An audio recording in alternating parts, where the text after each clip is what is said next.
نحمدہ و نصلی علی رسولہ الکریم بسم اللہ الرحمن الرحیم السلام علیکم ورحمۃ اللہ وبرکاتہ۔ آج ہم فطرانے کے بارے میں بات کریں گے۔ کافی حضرات فطرانے کے حوالے سے کافی مشکل میں ہوتے ہیں، پریشانی میں ہوتے ہیں، ان کو پتہ نہیں چلتا کہ اس سال کتنا فطرانہ ادا کرنا ہے۔ تو فطرانہ پہلے تو یہ بات کریں کہ فطرانہ جو ہے نقدی دیا جائے، یعنی نقد رقم ادا کی جائے، اور وہ بہتر بھی یہی ہے، اور اکابرین علماء اکرام بھی یہی فرماتے ہیں کہ نقد ادا کریں، کیونکہ غریب فقیر کی نقدی رقم سے اس کی ذاتی مجبوری یا اس کی کوئی ایسی زندگی کے جو ضروریات میں سے کوئی بھی اگر کام ہے تو وہ آپ کے نقد پیسوں سے ادا ہو جائے گا، حل ہو جائے گا۔ اگر آپ کھجور دیتے ہیں، کشمش دے دیتے ہیں، حالانکہ مہنگی کشمش سب سے مہنگی ہے، اگر آپ کشمش ادا کرتے ہیں تو اس میں ہے تو رقم وہ مہنگی ہے، مگر وہ اب ایک بندہ کہے جی میں نے تو کشمش ہی دینی ہے، اب وہ کشمش ادا کرنے کے بعد آپ کا تو صدقہ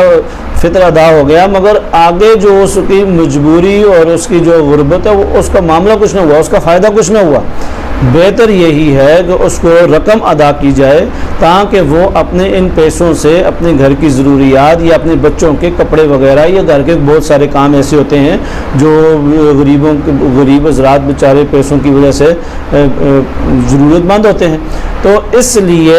یہ فرمایا گیا کہ آپ پیسے ادا کریں۔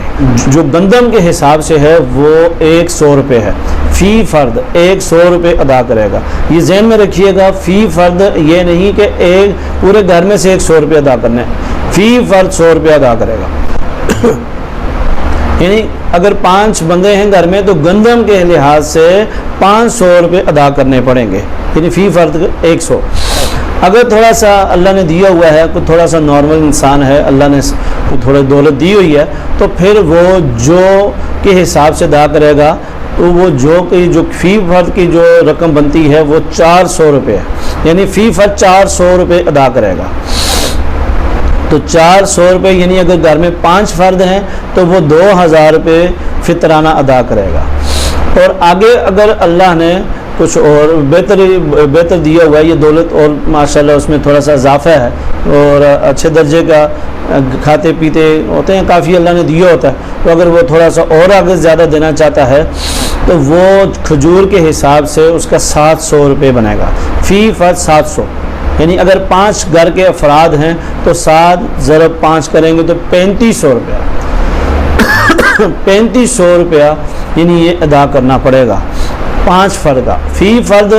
کھجور کے حساب سے 700 روپے ادا کرنا ہے۔ آگے اگر ماشاءاللہ بہت زیادہ اللہ نے صاحب حیثیت کیا ہوا ہے، بہت مال سے دولت سے نوازا ہوا ہے، تو وہ کشمش کے حساب سے وہ پیسے ادا کرے گا۔ تو کشمش فی فرد 1900 روپیہ، فی فرد 1900 روپیہ اس حساب سے فی فرد ادا کرے گا۔ تو اب اس کو آپ ضرب دے دیں کہ 1900 اگر آپ کے گھر میں جتنے فرد ہیں تو ان کے ساتھ وہ آپ ضرب دے کے وہ پیسے دینے ہیں۔ اکثر لوگ یہ سن کر وہ پورے گھر سے کوئی یعنی ایک فرد کے پیسے پورے گھر کی طرف سے ادا کر دیتے ہیں، تو یہ غلط ہے۔ فی فرد کے حساب سے یہ آپ کو بتایا گیا ہے۔ تو آپ یہ فطرانے کا خلاصہ سن لیں، اگر گندم کے حساب سے دینا ہے فی فرد 100 روپے ہے، اور اگر کھجور کے حساب سے دینا ہے تو فی فرد جو ہے وہ 700 روپے ہے، اور اگر جو کے حساب سے دینا ہے تو وہ 400 روپے ہے، اور اگر کشمش کے حساب سے دینا ہے تو وہ 1900 روپے ہے۔ تو اللہ تعالی ہمیں صحیح وقت پر فطرانہ ادا کرنے کی توفیق نصیب فرمائے، آمین آمین والحمد للہ رب العالمین۔